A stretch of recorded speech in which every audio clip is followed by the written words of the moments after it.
Nama Om Vishnupadaya Krishna Prestaya Bhutale Srimati Bhaktivedanta Swaminiti Namane Namaste Saraswati Deve Gauravani Pracharne Nirvishesha Shunyavadi Paschatya Deshatarne Sri Krishna Chaitanya Prabhu Nityananda Sri Advaita Gadadhar Shivasari Gaura Bhakta Vrinda Hare Krishna, Krishna Krishna, Hare Hare, Hare Rama, Rama Rama, Hare Hare. Vanchakalpatarubhyas cha kripa sindubhya evacha, Patitanam pavanebhyo Vaishnavebhyo namo namaha. All right.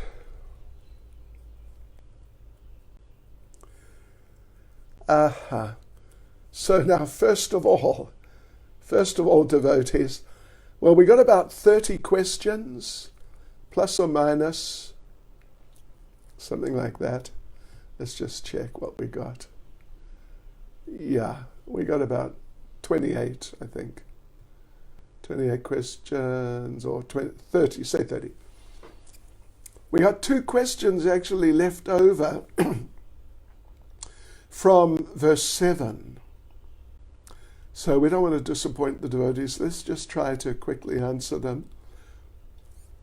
Can all the stages of bhakti manifest in parallel, but to a different degree, depending on what level of the spiritual development is the consciousness of the devotee at the moment? Well,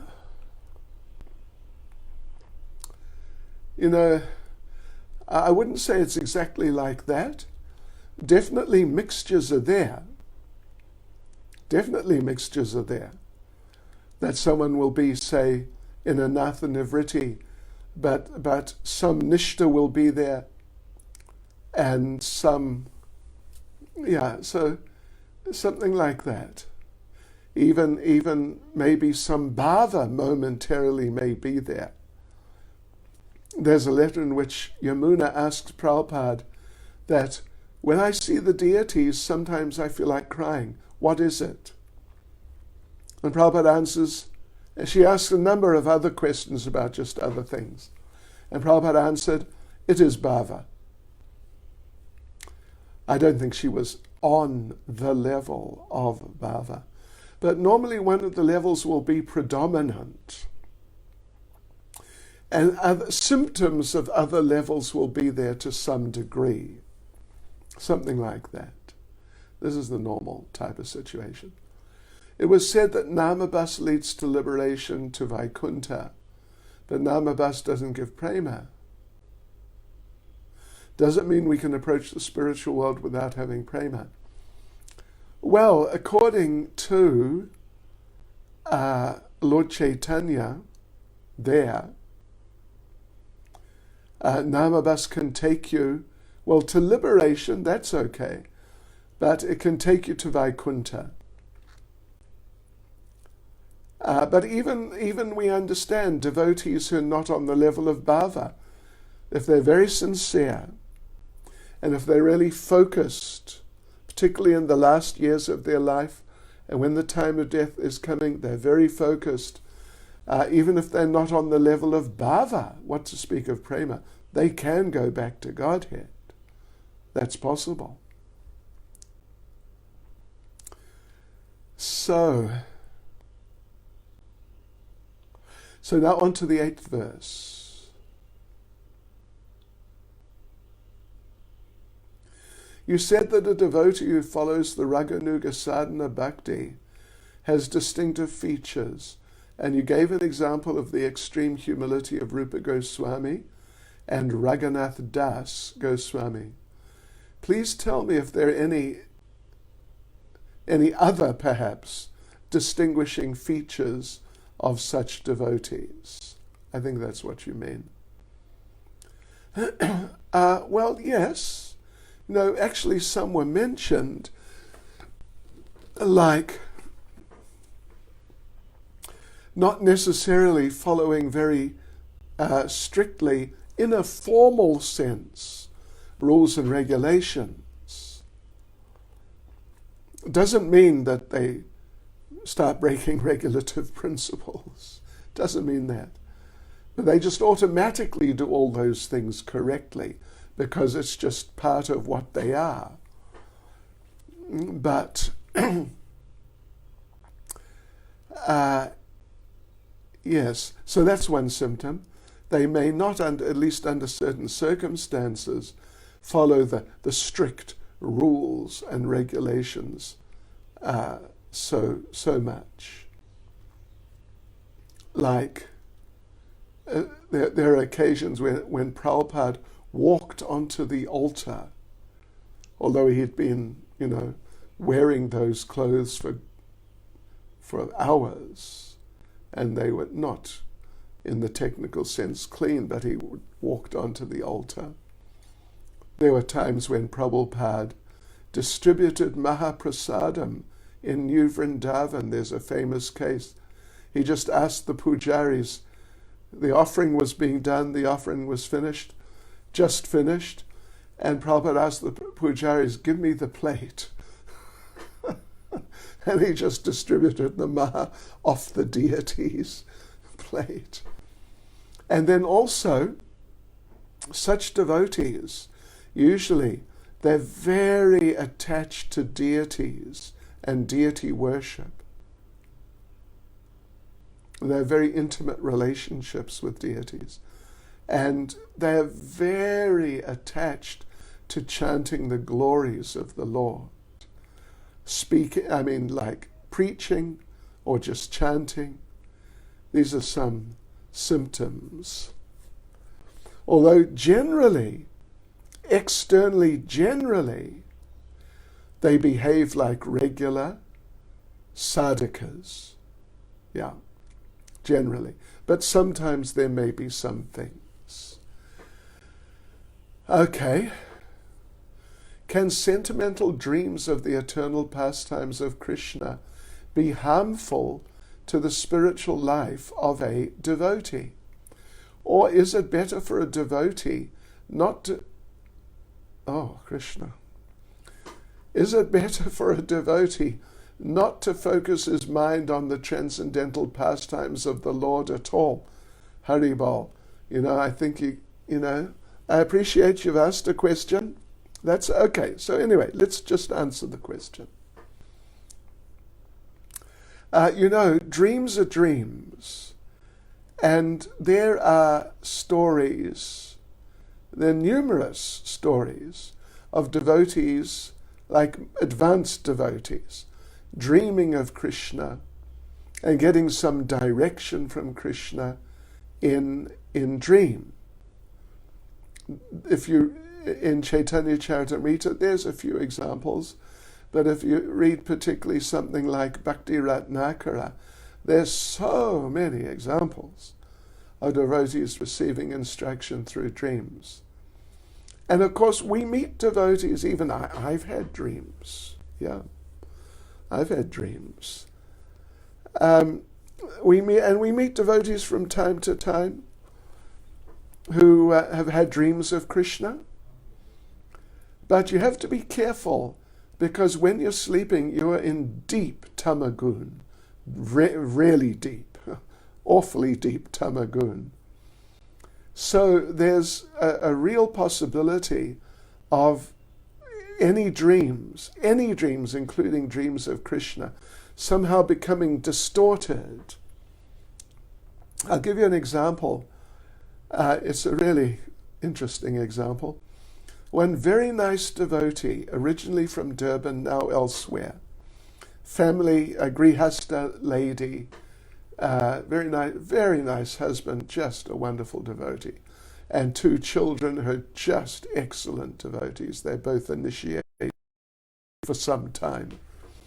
So anyway, this lady, devotee, one morning early, not so early, like 8:30, 8 o'clock, she arrives in a car at the temple, jumps out, opens the back of the car, pulls out a big watermelon, a big one, a serious watermelon, and comes running to the temple authorities and gives them the watermelon and says, you know what? I had a dream. Krishna told me I must offer him a watermelon before 9 o'clock this morning, otherwise I must divorce my husband. I'm serious. This actually happened. I was not right on the spot, but I heard about it a couple of minutes later. So yeah, okay. Anyway, we like to offer Krishna watermelons, no problem. I don't know if they got it in to the breakfast offering or whatever, but the thing is this, and they also preached to her, that, this sort of idea that you should divorce your husband if you don't get a watermelon to be offered before 9 o'clock, there's no shastric background for that at all. Yeah. Your husband is an excellent devotee, and your children are just very nice devotees. And to our knowledge, there are no real problems between you and your husband. Certainly there's nothing at all which might make divorce like a real possibility. So we can offer the watermelon, no problem. But this idea of possibly divorcing your husband, this is just some sort of, phantasmagoria, actually. It's just got nothing to do with reality, which she accepted. And she went home feeling more peaceful. Yes, so what to do? Now, this is an important question. What to do if you have any dream, actually, but particularly some dream where something you've not heard of before in Krishna consciousness is somehow or other presented to you. What to do then? Like in that case, with the watermelon. So what you do is you approach the spiritual master if possible, or if not, and you don't need to for something like this, just some senior devotees, and ask them, and does this sound authoritative, or is it just the mind in the mode of ignorance kind of mixing things up?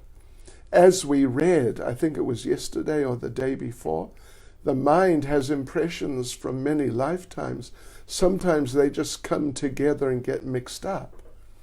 And you get dreams, if you know what I'm talking about, you get dreams with like Salvador Dali painting type scenes in them. Do you know what I mean? Salvador Dali, a very sort of extraordinary artist. People are walking down the road. One person has a big hole right through them, but he's just walking down the road. Okay.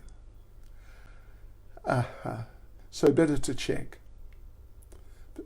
At least, any time, but at least if something you've not heard of before comes up.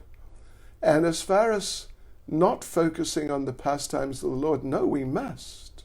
We must.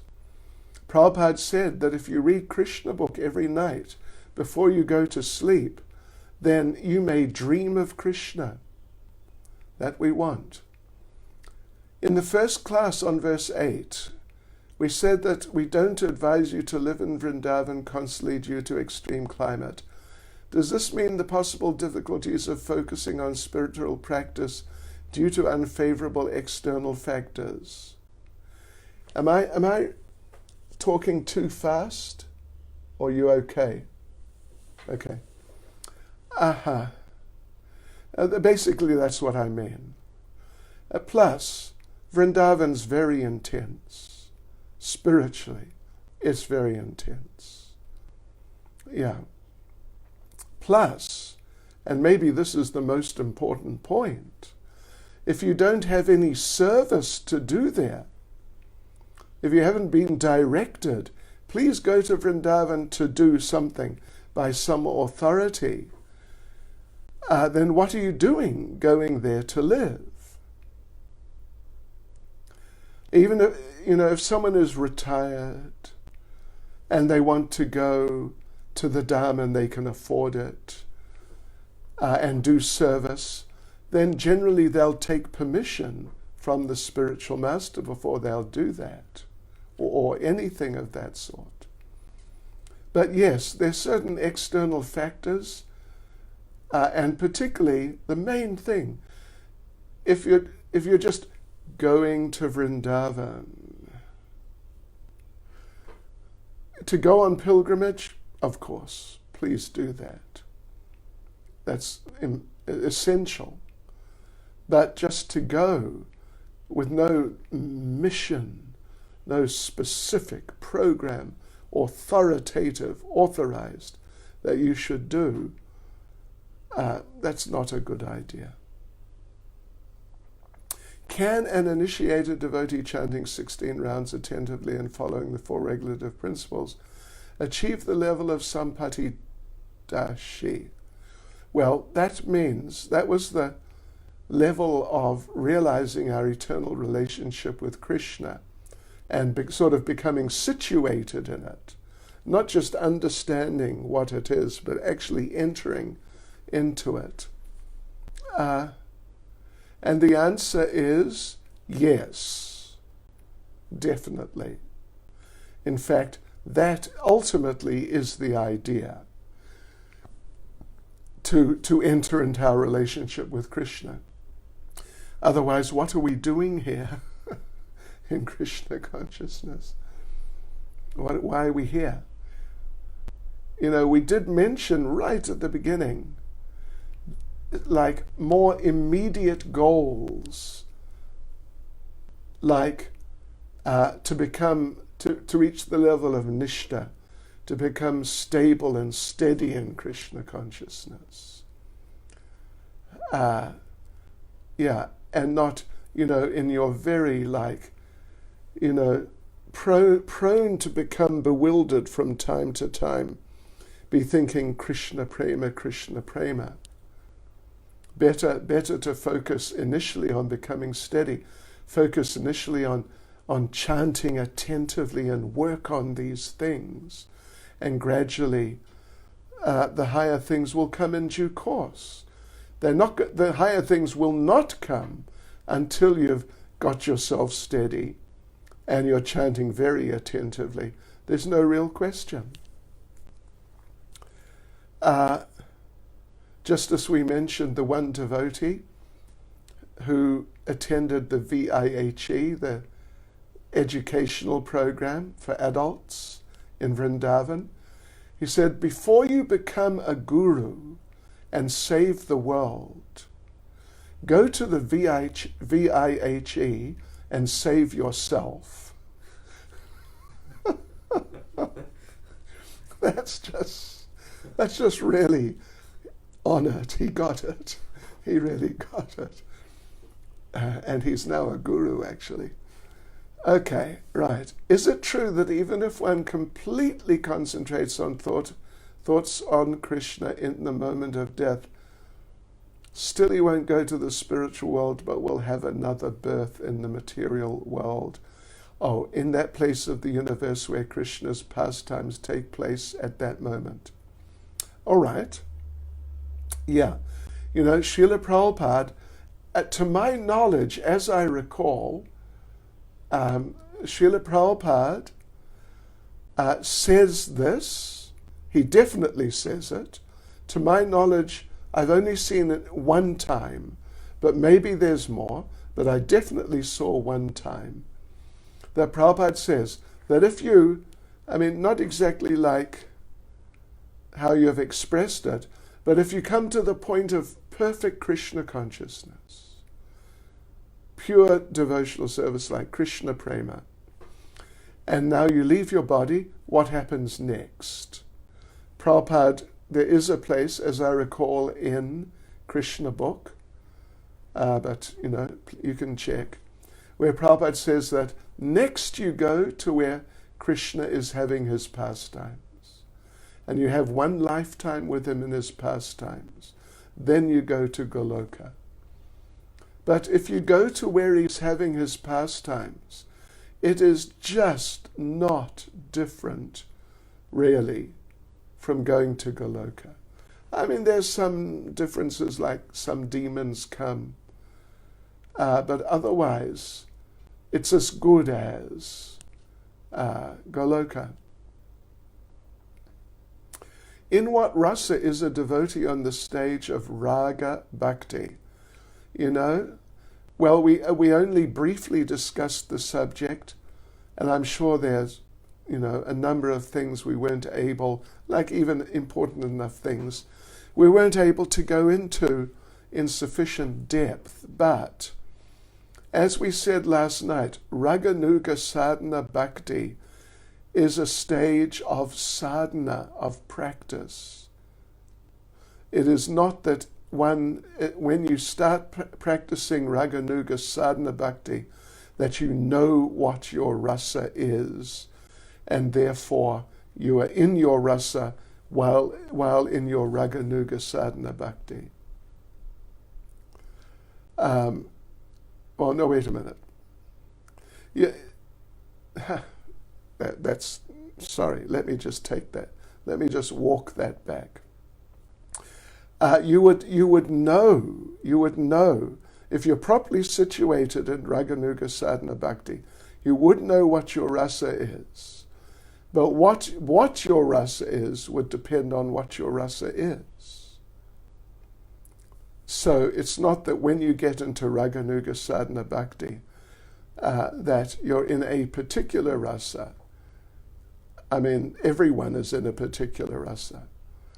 But you will not exactly be in, but you'll be learning how to go in and practicing internally how to go in to your eternal rasa, whatever that may be. It might be a conjugal rasa, a parental one, a friendly one in servitorship. It might be a neutral rasa. That depends. Anyway, I hope that was clear. I got a little sort of diverted in the beginning of the answer. If a practitioner of Krishna consciousness did not have the opportunity to visit the holy Dham during his whole life, is this some kind of inferiority of spiritual practice? Well, in a normal country, it's one thing if we're talking about a super third world country, but even there, but definitely if you're in a normal country, and South Africa, despite its many abnormalities, in many ways is sort of an ordinary country, then it's really hard to imagine that during your entire life you wouldn't get the opportunity.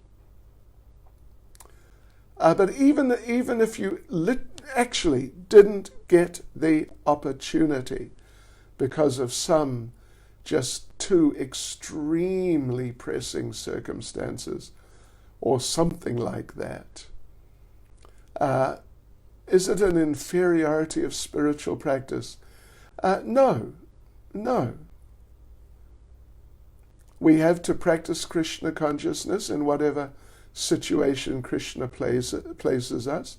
So if he places us in such a position where we just literally, it's impossible to go, then we should just practice Krishna consciousness very nicely from that position. That's all. Very simple. Yeah. And Krishna will be merciful if one does one's best. So it's not really an indication of inferiority. So that was Instagram. Now we move on to Facebook. Oh gosh, we got lots of questions. We're going to have to run through a bit quickly. From what was explained, can it be said Narottam Das Thakur was on the Raganuga platform? Well, he presented himself like that in Sri Rupa Manjari Pada, that song. But otherwise we understand he is a Manjari who descended from the spiritual world. So he's not Raganuga, he's Rag Atmik. But in order to teach devotees, he acted like he was Raganuga, hankering to enter the service, the direct service of the Lord, hankering to go back to Godhead. Was Prabhupada on the platform of Raganuga Bhakti? Prabhupada was on the platform of Krishna Prema. It is well beyond Raganuga Sadhana Bhakti, because Raganuga Bhakti is Sadhana Bhakti. It is before perfection. Then there's Bhava, which is perfection, but not fully developed. And then Prema, which is full perfection. Prabhupada was on that level. A Rupanuga is one who's following Rupa Goswami. Does this mean that Rupanugas are on the Raganuga platform? No. It means, though, that, for example, they're following the instructions of Rupa Goswami as presented in Nectar of Instruction. How's that? If we follow those instructions that we're going through right now, the last few weeks, then we are Rupanugas, very literally. Like when you read Nectar of Devotion, same thing. Follow those instructions, you're following Rupa Goswami, you're a Rupanuga. In Rag, the residents of Vrindavan are absorbed by the Lord, and they overlook the actual position of Krishna. Does this mean that there's an illusory effect in Vrindavan, and to what degree is it? Yes, there is yoga maya. It is maya, it is illusory. So they forget that Krishna's God, and they think, oh, he's my friend. Or like we mentioned last night, Nanda Maharaj thinks, he's my friend, he's my son. What do you mean he's the Lord? He's my son.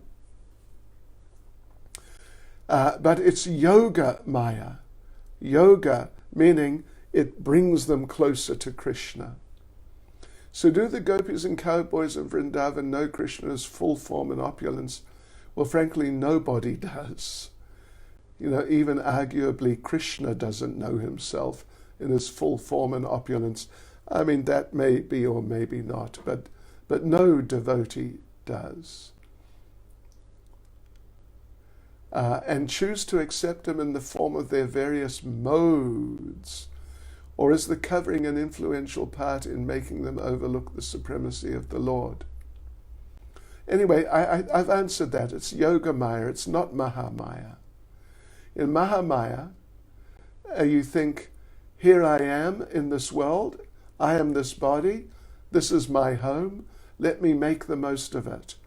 In Yoga Maya, the devotees on the level of Krishna Prema, his personal associates, they love Krishna so much they forget that he's God. And he doesn't interact with them like he's God. He interacts like a friend, but the best friend, the best by far. So they just become absorbed in the relationship, and they think, he is my friend. And if someone suggests, well, maybe he's God, then they say, no, he's my friend.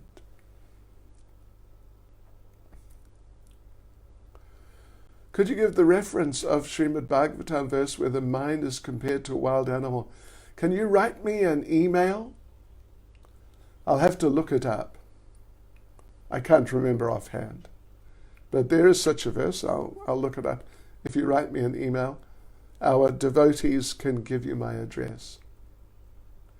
If the mind is material, is it not difficult to tame it?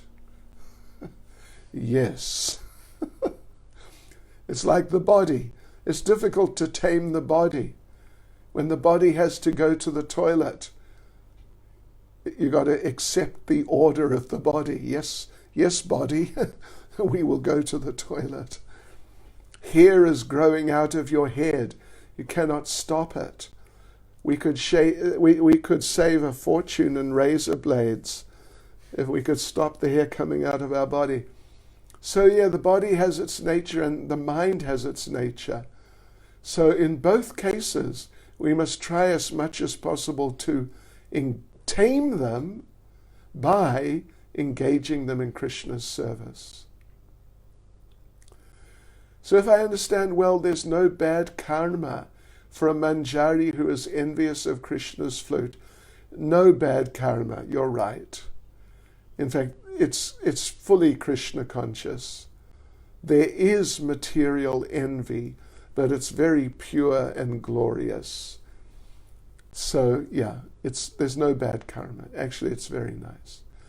Out of curiosity, when a devotee in the advanced stage of Raganuga sadhana, are they fully immersed in the spiritual world at all times, whilst their bodies are still materially present on earth? No. That sort of idea applies only to the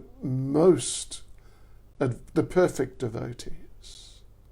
Krishna prema, bhava, possibly, but Krishna prema mainly. Yeah. So they're in both worlds at the same time. That's one reason why a devotee on the level of prema may be very difficult to understand or even impossible sometimes.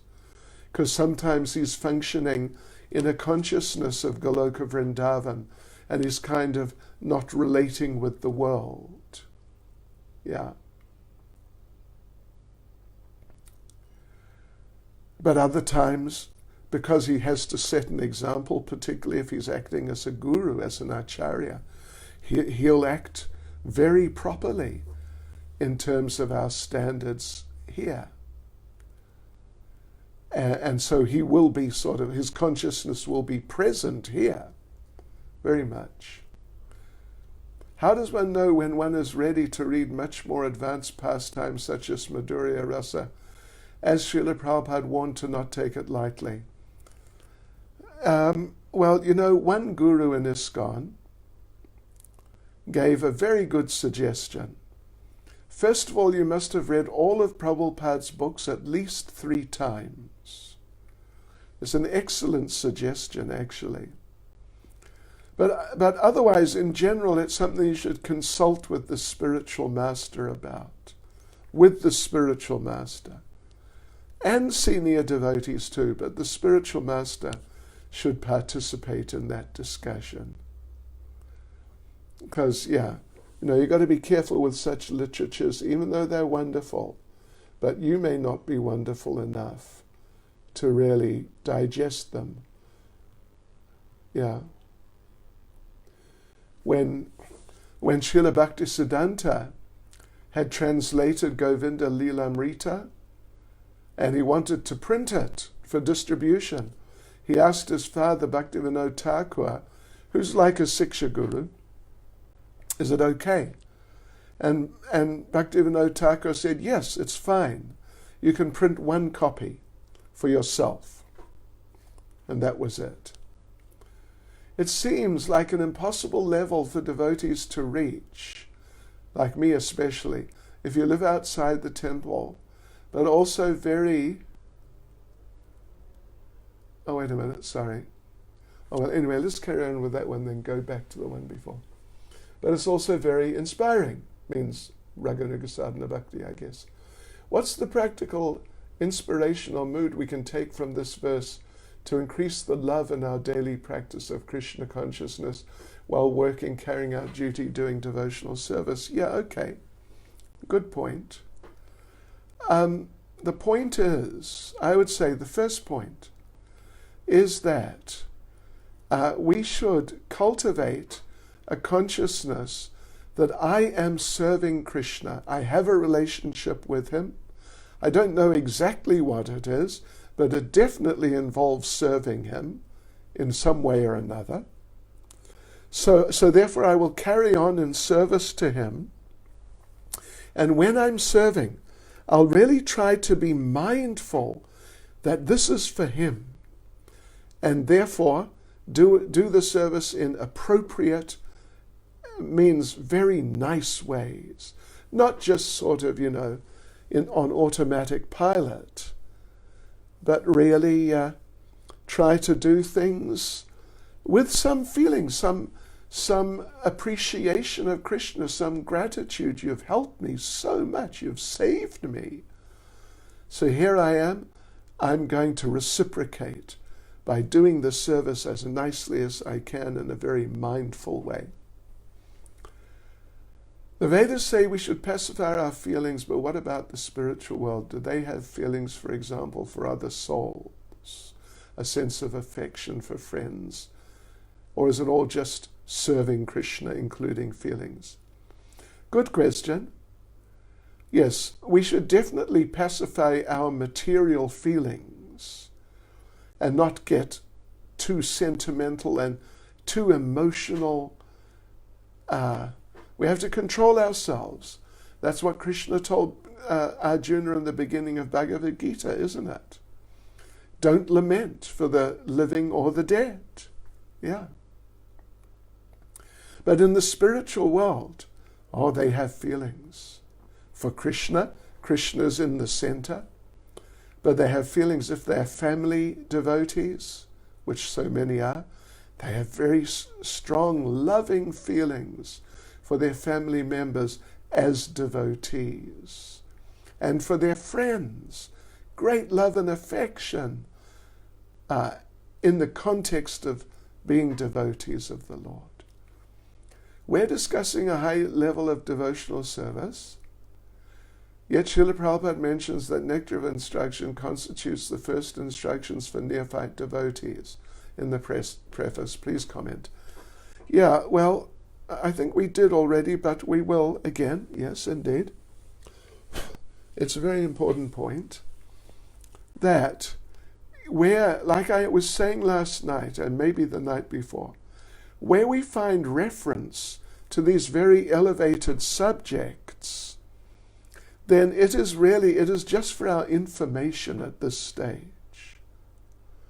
Just so we know, at least in terms of facts and figures, so to speak, what things are like on higher levels.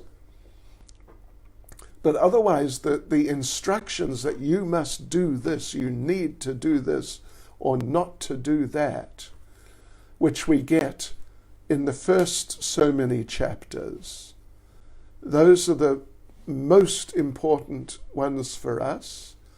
And they're really very important. They're so super important.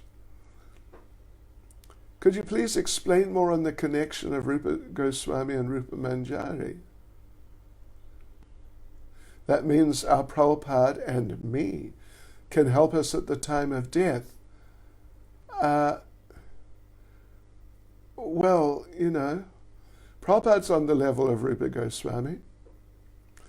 We don't know who Prabhupada is in Goloka Vrindavan, but he's most likely a gopi, but actually we don't know. And, by Krishna's arrangement, Prabhupada and the spiritual master can help you at so many different times during the course of your life, including the time of death, to help with some intervention, if we're talking about talking about any time, to help with some intervention to help you at some stage of your Krishna consciousness. And you may visit Vrindavan, Dharmeshwari. You have my permission. Are the residents of Vrindavan Dham here on this planet ordinary people? Don't quite get it. When they come with Krishna, they may act somewhat like ordinary people. Even Krishna does to some degree. But actually they're very great devotees. And normally that shows. You can see how they're very great devotees. How different is Goloka Vrindavan from Vrindavan on earth? Let me just very briefly say, Jiva Goswami says there are 4 main differences, if I remember correctly, between Goloka Vrindavan there and our Vrindavan on this planet. One is, in Goloka Vrindavan, Krishna does not take birth. There's just a rumor he has taken birth. Here, he goes through some sort of procedure, at least something like birth. Not exactly. He just stepped out of Devaki's womb, fully dressed. But, at least he was in there for some time and, so some semblance. Then the second is that in Goloka there are no real demons. They're just rumors. Here in Krishna Leela, there are real demons. Then in Goloka, here the gopis, some of them at least, have real husbands, and some of them even give birth to children from their real husband. In Goloka Vrindavan, none of the gopis have husbands. They just have there are just rumors of husbands. So that's 3. The fourth is that Vrindavan on this planet can be approached by imperfect devotees. Goloka Vrindavan cannot be approached, by approached I mean entered, by imperfect devotees, only perfect. Yeah. So Vrindavan here is more merciful. Okay, let's see. If Krishna doesn't step out of Vrindavan, then please explain Krishna in Dwaraka. Yes, good point. Krishna expands to go to Dwaraka. Dwarkadish Krishna is expanded from Vrindavan Krishna. And Vrindavan Krishna was always there. And you know what? He's still there. Yeah. How not to depreciate our position, to understand what level I am, but not to be upset and not think I'm worthless. Well, you never know. You might be a bit worthless, actually. We don't encourage, though, getting into like a material depression. It's a materially contaminated form of humility. That, I'm so fallen, I'm just useless, I'll give up. Krishna conscious humility means that I'm really fallen. Oh my gosh, am I so fallen. But Krishna is so merciful that even someone like me, Krishna will help. So I'll stick with him, and I'm sure he'll help me. Does leaving the body in the Dham guarantee spiritual progress? Yes, it does. Generally, you may go back to Godhead. If you're not ready, you'll take birth in the Dham, and then you'll be able to continue on. Prabhupada said that thinking about one's position in the spiritual world is sahajya. Then what kind of relationship with Krishna should we think of at our level? Yeah, well, particularly if you don't know what your position really is in the spiritual world and you imagine you have some position, that is definitely sahajya. It's just, not real at all. Then what sort of relationship with Krishna should we think of now? That we are his servants. Through Prabhupada and Prabhupada's representatives, we are the servants of Krishna. Yeah. Jivera Swarup Hoya, Krishnera Nitya Das. The eternal nature of the soul is to be the eternal servant of Krishna. We're followers of Lord Chaitanya. Is there a planet in the spiritual world where the followers of Lord Chaitanya go? Well, there is a section of Goloka. It is called Svetadweep. You must read Brahma Samhita if you're able to follow the English sufficiently. But there it's made very clear that there's this part of Goloka called Svetadweep, and that's where Lord Chaitanya is and his devotees. All the places... What? Anyway, let's just read it. All the places near Krishna are already engaged by his eternal associates, so which in fact means our desire. Oh, I see. To find the same relationship with Krishna's mother Yashoda or Srimati Radharani. Do you get the idea? The position of being mother of Krishna is taken. The position of being Krishna's closest girlfriend is taken. So what to do? Well, you can become an uncle or aunt. Or you can become like just an adult friend of the family. An adult friend of the family. Then you'll be in a parental type relationship.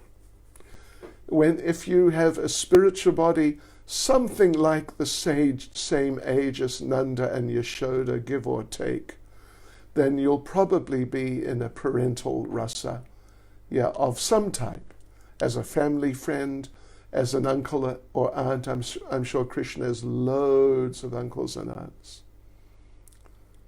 And of course there are many gopis. There are many gopis. Radharani is not the only gopi.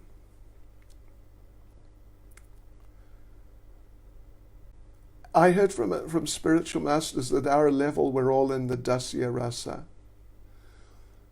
Well, it's not exactly dasya rasa. It's different from dasya rasa.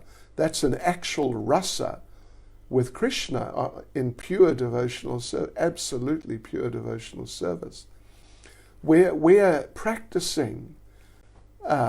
We're trainee servants. We're learning how to become. We're trainee devotees, really.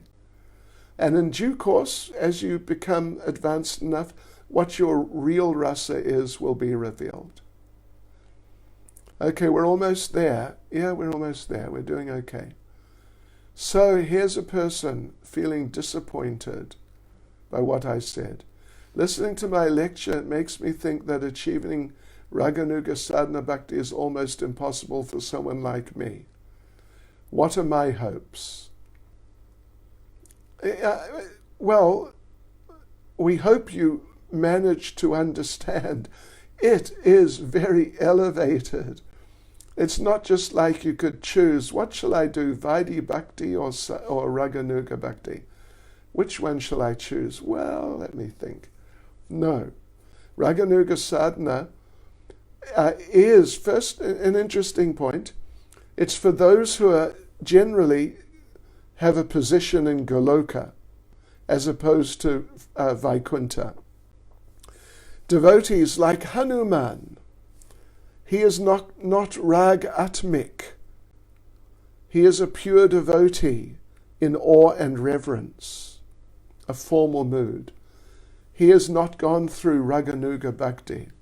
To go to Vaikuntha, you do not go through Raganuga Bhakti. To go to Vaikuntha, you simply become a very good, regulated devotee. Anyway, for you, for all of us, we should just chant 16 rounds a day, really try and do it without offenses as much as possible. Definitely follow all the 4 regulative principles, not just 3, and certainly not just 2. And engage in Krishna conscious activity as much as possible, and avoid engaging in nonsense. I mean, if you have to work, that you're dovetailing in devotional service.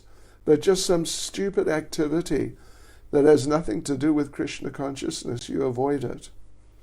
Prabhupada was asked by Malati Devi Dasi, a very senior devotee, that Prabhupada, you said if we just chant 16 rounds, follow the principles, do our service, we will go back to the Godhead at the end of this life. But Prabhupada, it sounds too simple. How could it be that simple, Prabhupada? Is it really that simple? And Prabhupada gave her one of his looks. I can't do it. But Prabhupada said, do you think that I would cheat you? That's the answer. So it's possible for you, but you got to keep on. And if you really keep on very sincerely, then wonderful things will happen. Last question.